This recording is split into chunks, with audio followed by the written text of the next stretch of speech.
उनकी सूरत हाल बड़ी मखदूश है, उनके चापड़ गिर रहे हैं और स्कूलें जो हैं इस तरह की हैं।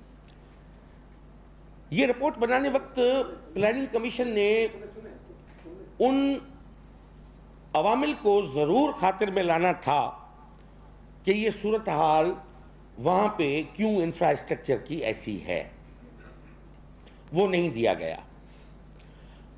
मेरा ये कहना है कि भाई हम गुज़श्ता 2 सालों से ये चीख रहे हैं, बता रहे हैं, सबको बता रहे हैं कि हमारे 50% स्कूल सैलाब में तबाह हो चुके हैं।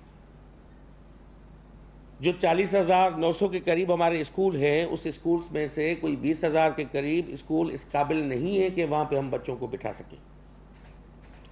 तो उस क्राइटेरिया को नहीं लाया गया इसमें कि इंफ्रास्ट्रक्चर। पंजाब में तो सैलाब नहीं आया, पंजाब में इस तरह की सूरत हाल तो नहीं हुई जहाँ पे 1500 मिलीमीटर बारिशें हुई हो। हमारे यहाँ बारिशें हुई, हमारे स्कूल तबाह हुए। 20 का फ्लड आया, 20 के बाद कल 11 का फ्लड आया, 11 के बाद 20 का फ्लड आया, 20 के बाद 22 का फ्लड आया। और उसमें हमारी जो थी सूरत हाल वो बिल्कुल स्कूल्स की ख़राब हुई, और इसलिए इंफ्रास्ट्रक्चर बिल्कुल हमारा जो है वो आधा का आधा इंफ्रास्ट्रक्चर इस काबिल नहीं है कि हम बच्चों को बिठा सकें। हमने कोशिश की उसको बेहतर करने के लिए। हमने, मेरे चेयरमैन बिलावल भुट्टो जरदारी साहब ने, सीएम साहब ने जेनेवा में जाके कॉन्फ्रेंस की। यूएन के जनरल सेक्रेटरी यहाँ पे आए कि इतनी तशवीशनाक सूरत हाल सैलाब की हुई थी कि यहाँ पे आए कि इतनी तशवीशनाक सूरत हाल सैलाब की हुई थी कि यूनाइटेड नेशन के सेक्रेटरी जनरल को आना पड़ा यहाँ पे। और डोनर कॉन्फ्रेंसेस भी हुई कि भाई हम नहीं बना सकते, हमारे वसाइल इतने नहीं हैं कि हम अपनी एडीपी से हम ये स्कूल सारे बना सके।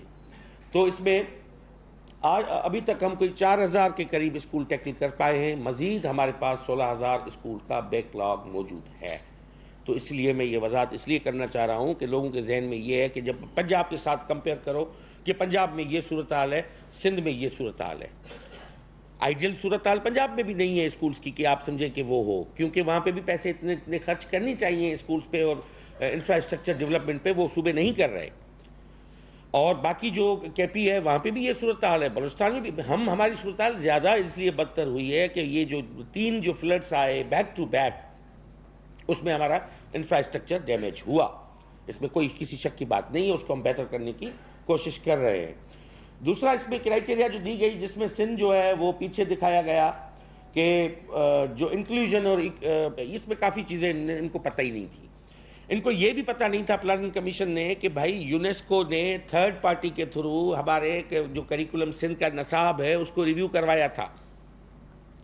उस रिव्यू को उन्होंने रिव्यू करवाया, उन्होंने कहा कि पाकिस्तान में सबसे ज़्यादा इंक्लूसिविटी अगर किसी के नसाब में है तो सिंध के नसाब में है। सिंध पहला सूबा है जो रिलीजियस स्टडीज़ का सब्जेक्ट पढ़ा रहा है। सिंध पहला सूबा है जहाँ पे लाइफ स्किल बेस्ड एजुकेशन दी जा रही है, जहाँ पे बच्चों को ये नसाब में शामिल है। और यूनेस्को ने रिव्यू किया है। मैं नहीं कहता कि यहाँ के अकाबरीन रिव्यू करके कोई फतवा हमारे नसाब के बारे में जारी करे, वो यूनेस्को का है। हमारे नसाब में हम ट्रांसजेंडर एजुकेशन पॉलिसी किसी सूबे में नहीं है। सिंध ट्रांसजेंडर एजुकेशन पॉलिसी ला रहा है। सिंध में मदर टंग में लैंग्वेज दी जा रही है, वहाँ पर नहीं है। पंजाब में बाबा बुल्ला शाह को पंजाबी में नहीं पढ़ाया जा रहा। वहाँ पे खुशहाल खान खट्टक और रहमान बाबा को सीखने के लिए और पढ़ने के लिए पश्तो को सीखना पड़ेगा। वो वहाँ पे बच्चे पश्तो नहीं सीख रहे वहाँ पे। यहाँ पे उर्दू भी है लाजम, सिंधी भी लाजम है, और यहाँ पे हमारे बच्चे पढ़ रहे हैं। इसमें कोई शक नहीं है कि हम इस हवाले से पीछे हैं। टेक्नोलॉजी के यूजेज के हवाले से उसमें बताया कि सिंध जो है वो 3रे नंबर पे है, वो आगे हैं। बिल्कुल मैं इस बात को तस्लीम करता हूँ कि टेक्नोलॉजी के यूजेज का ताल्लुक वहाँ की जोग्राफी को देखने से होता है। सिंध जो है वो सूबा है जहाँ के 1 लाख स्क्वायर किलोमीटर, सिंध की टोटल एराजी है 1,40,000 स्क्वायर किलोमीटर्स, पूरा सूबा है हमारा। उसमें 1 लाख स्क्वायर किलोमीटर आपके कोहिस्तान है, रेगिस्तान है, थर है,